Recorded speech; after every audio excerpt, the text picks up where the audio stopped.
Aspirants, current affairs for 10/10/2018, the Hindu analysis. So these are the important news items to what has been picked up from the Hindu newspaper. Let's look at them in detail. The first one, the editor held on Raj Bhavan's complaint, freed by the court.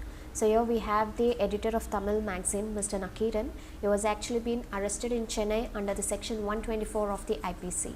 So this is a section is actually dealing with the assaulting the president and the governor with an intent to compel or restrain the exercise of any unlawful power.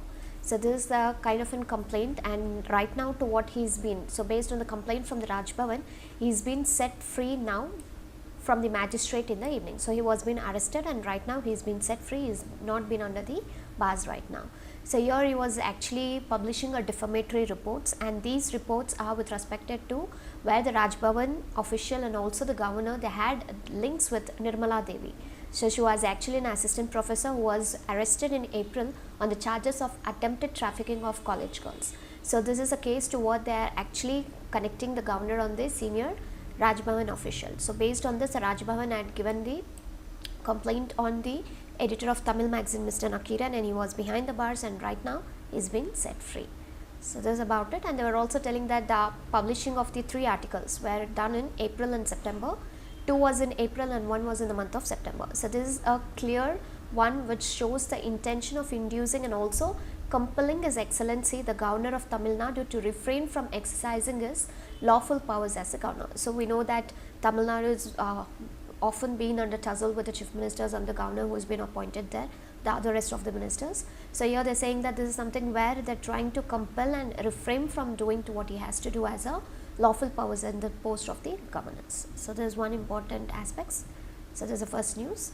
And the second news item, the Supreme Court refuses the urgent listing of Sabrimala review pleas. So we know that the following day we had the 3 petitions which was been filed before the Supreme Court to review the judgment what the Supreme Court had given on the Sabrimala issue. But here the new Chief Justice of India, Mr. Ranjan Gogoi, is actually rejected the oral plea for urgent listing of the review petitions. So he has been not allowing the oral plea to get listed out. So this is like it's gone rejected right now. So as we know, this was with respect to the 28th September's the kind of a judgment which has been coming from the Sabrimala's part. So there is one important aspect, and who filed this review petition with respect to was the president from the National Ayyappa Devotees Association. This was Shailaja Vijayan. So she was the one who was actually doing up with this, and there was also review petitions which was arguing that the reforms does not mean rendering a religious practice out of the existence on the basis of the PIL plea filed by the third parties, but this do not believe in the Sabrimali deity. So these people who have been giving the religious or giving up with any kind of plea by the third parties, they didn't believe in the Sabrimala part. So how can that be taken into consideration? How can the judgment be passed on this?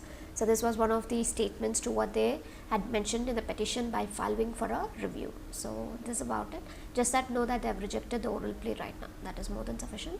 And the next one, Cyclone Tickli to intensify may hit Odisha and AP. So here there is a deep depression over the west central Bay of Bengal. So this one is moved towards the west northwestern wards with a speed of about 8 kilometers per hour, and this is getting intensified into a cyclonic storm, and this would be centered about 530 kilometers southeast of Gopalpur, which is in Odisha, and 480 kilometers east southeast of Kalingapattinam, which is in Andhra Pradesh. So this is the route to what it is being done. And here we have the cyclone warning center in Visakhapatnam. It tells that here the Tickli, which is getting intensified into a severe cyclonic one.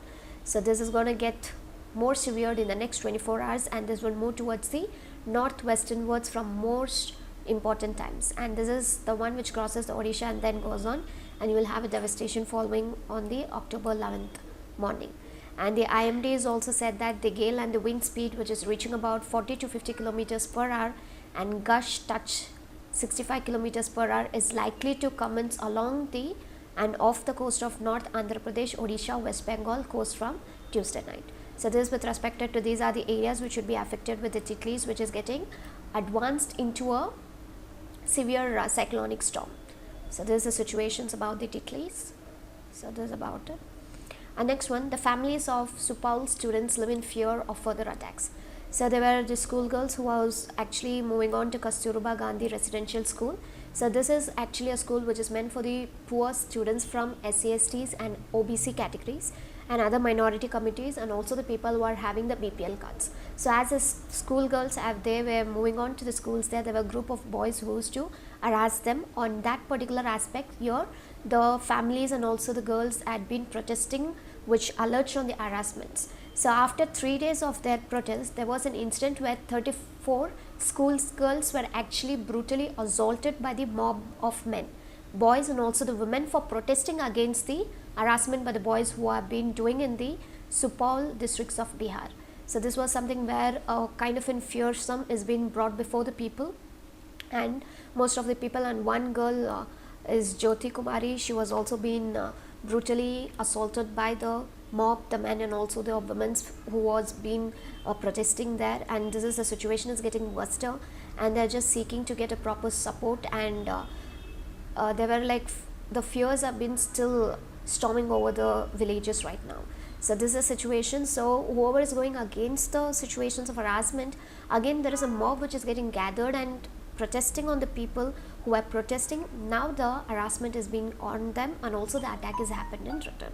So this is the situation to what is getting prevailing in Bihar on the issue. So this is about it.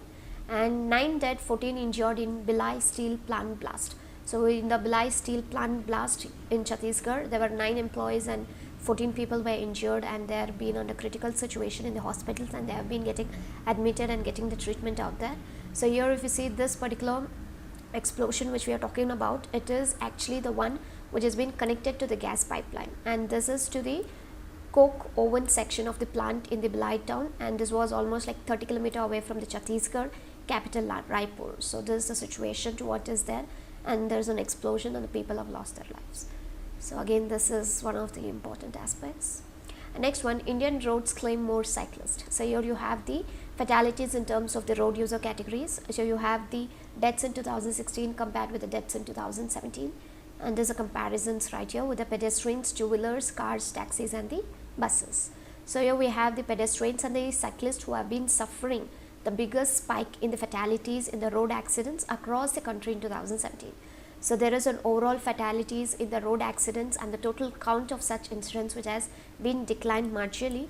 But again we have the Ministry of the Road Transport and the Highways annual report on road accidents, which tells that the total number of the accidents which has been dropped to 3.3% in 2017, that is almost like 4.64 lakh, while the overall number of the lives is being lost in crashing declining with almost like 1.9%, which is for 1.47 lakh from 1.5 lakh in 2016. But still, however, the pedestrians have been killed in the road accidents, and this has jumped 29.9% to 20,457, and the number of cyclists who have been killed have been surged by 37.7%. So the pedestrians and the cyclists have been really under the huge problem right now, and they have been having a number of deaths pertaining to it. And here the total amounting of the pedestrians and the cyclists, which has been accounted to 16.2% of the total fatalities in the road accidents during 2017. So this is what the comparison of the list to what you have out here. And here we are also telling that most of the deaths have been happening because they have not been following with the mandatory requirement of wearing the helmets and the seat belts. So out of 7 out of 10 two-wheeler and a four-wheeler is definitely dying because of having ignorance on these particular part. So which means that no helmets and the seat belts were not being owned. And the current state which has been actually topping in the number of the accidents, it is Tamil Nadu, and it has been followed with the UP, the most fatalities. So accident wise it's Tamil Nadu, and fatalities wise it is UP. So this is about it. The next news item, China to sell 48 armed drones to Pakistan. So we have the China which is selling 48 high-end armed drones to all its weather ally Pakistan, which is a military, and this is one of the largest deal ever of its kind which has been signed as a defense deal, right? This is one important aspect, and the cost of it has not been revealed by both the parties. And the drone to what they have signed is the Wing Loong 2, so which is a high-end reconnaissance, strike and multi-role endurance unmanned aerial system. So this is one of the one which has been fitted for the air to surface weapons, and roughly this was as good as equivalent with the American MQ-9 Reaper drone. So this is as similar with compared to the American part. And here the China has also sold to different countries like UAE, Egypt, Wing Loom 2, which has been estimated as 1 million per unit. But here the cost of the drones which has been sold to Pakistan, which has not been listed out here. And you should also know that the China is the largest supplier of weapon system to the Pakistan army, and both the countries have now jointly come together to manufacture the JF Thunder, a single engine multi-role combat aircraft. So both the countries, that China and Pakistan, are coming forward to do up with this. And the Trump administration has also agreed to sell 22 Sea Guardian drones to India. So this is with respect to the Trump, in sense the USA is agreed to sell these Sea Guardian drones to India. But apart from that, the country is also reported to receive 10 advanced URRENT drones from Israel as well. So there is something in additional in nature. So in the near future, we can see that the Pakistan's aeronautical complex Kamra and also the aviation industry corporations of China's Chengdu Aircraft Industrial Group. So this will jointly be manufacturing the drones. So these are two important companies which will be coming together for manufacturing the drones back in their country. So this is about the basic details, just understand to what is the deal has been happening. And the next one, IL&FS debt imbroglio puts the diamond trade on the edge. So here we have the payment default of the infrastructure leasing and the finance services, which has now put most of the people under the panic in India, because the diamond market are the people who have been having a members who are also the members of the diamond trade, and they have been investors in the infrastructure and the realty sectors. So these people, the diamond market members, are also been one of the important leasers when it comes to the IL&FS. So now here the suppliers of the rough and also the polished diamonds, they have called up to the clients and they wanted to ensure to how is their liquidity content and do they have the enough liquidity content, because here the service payment obligations would has to be met in the near future. So what in case to what they invest out here, they might go under the pressure, because right now the entire diamond trade is also under the stress because of the PNB, that is Nirav Modi's scam, which has been happened right now with the Punjab National Bank associated with it. So already it has been under the stress. Why this particular IL&FS should not be a problem for it to get deteriorated more. So here they are looking at that this should not have any contagion effect on it, and this was the major concern, and a panic has been created among the diamond markets as well, as they have been the investors in the IL&FS.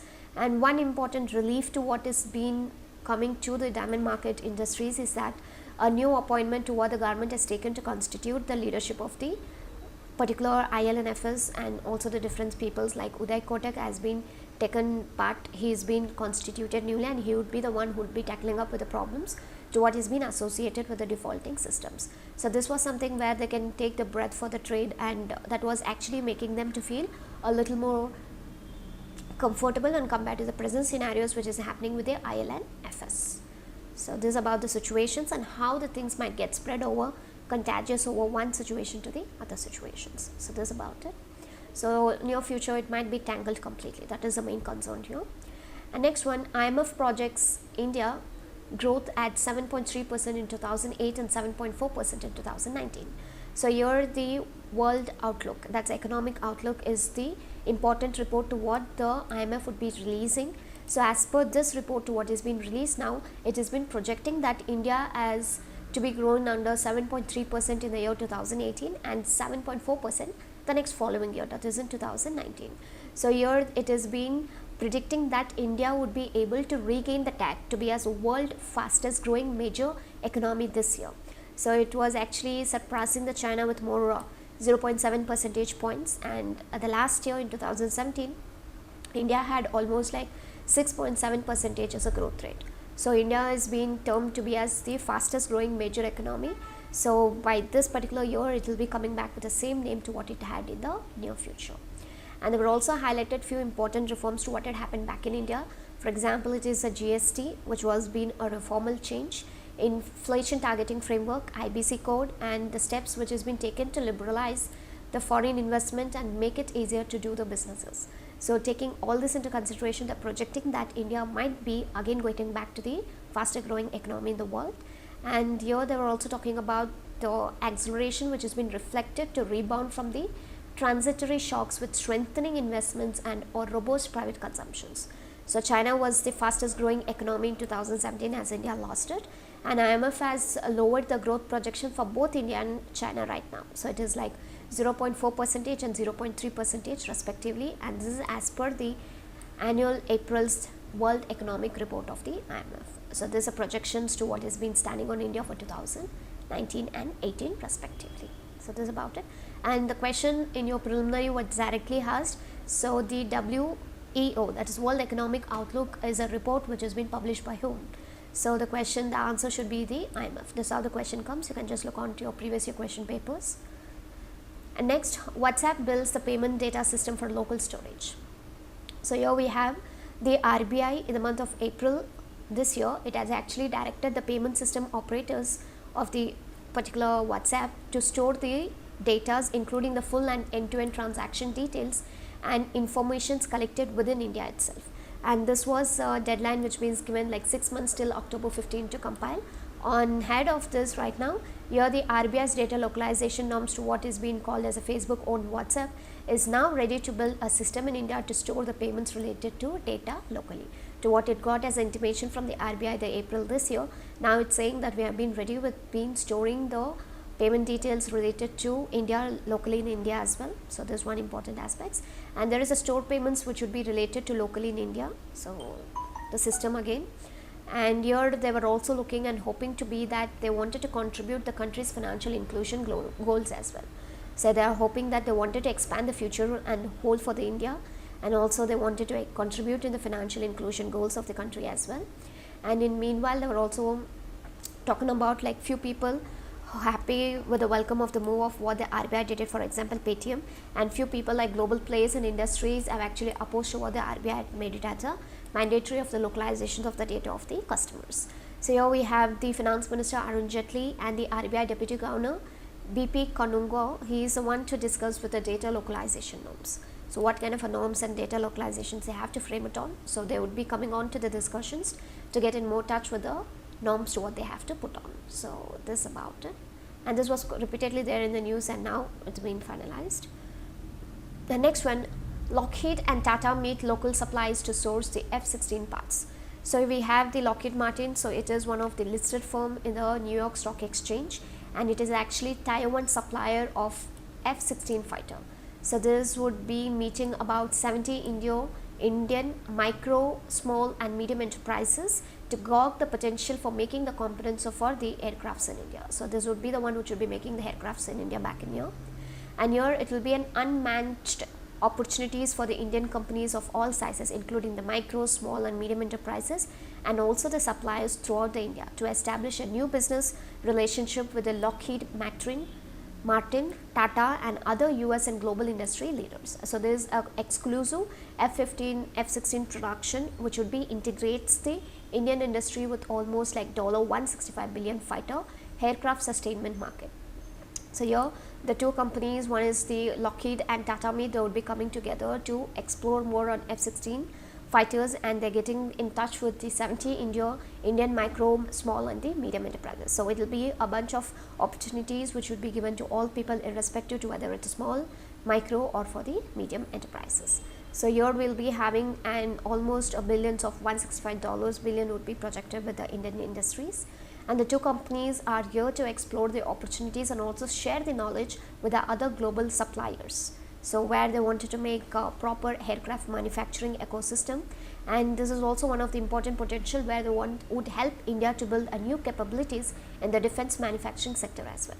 So as it's been proliferated throughout the nook and corners of the country with the small, micro and also the medium, so there would be a good opportunities for building up new capabilities of the defense manufacturing sectors. So here the selection process they are talking about. Currently the F-16 industry partners are GE, Therma, Honeywell, Fokker, Israeli Aerospace Industries. Then we have the Elbit, UTC, Therma, Eaton, Moore, Parker and other global defense industry leaders. So here the Lockheed Martin, they have been announced that it would be partnering with the Tata Advanced Systems. So this is actually the wholly owned subsidiary of Tata Sons, where they would be commencing the productions of F-16 wings in India. So this is the two important company groups which will be coming together, and it has also proposed a broader F-16 partnership with India to produce the F-16s exclusively India for the IAFs, that the Indian Air Force, and also for the export customers. So this is something where advantageous with the defense manufacturing sector to what is happening, and this is the two important companies which are coming closer for the supplier of the F-16 parts. So this is about it, and the question for the day is you have to brief on IMF, as we know that it has come up with the World Economic Outlook, so just give me the informations, and secondly how the cyclones been formed. So that's it on the today's current affairs part, and these were the important news items for 10th of October 2018. Thank you.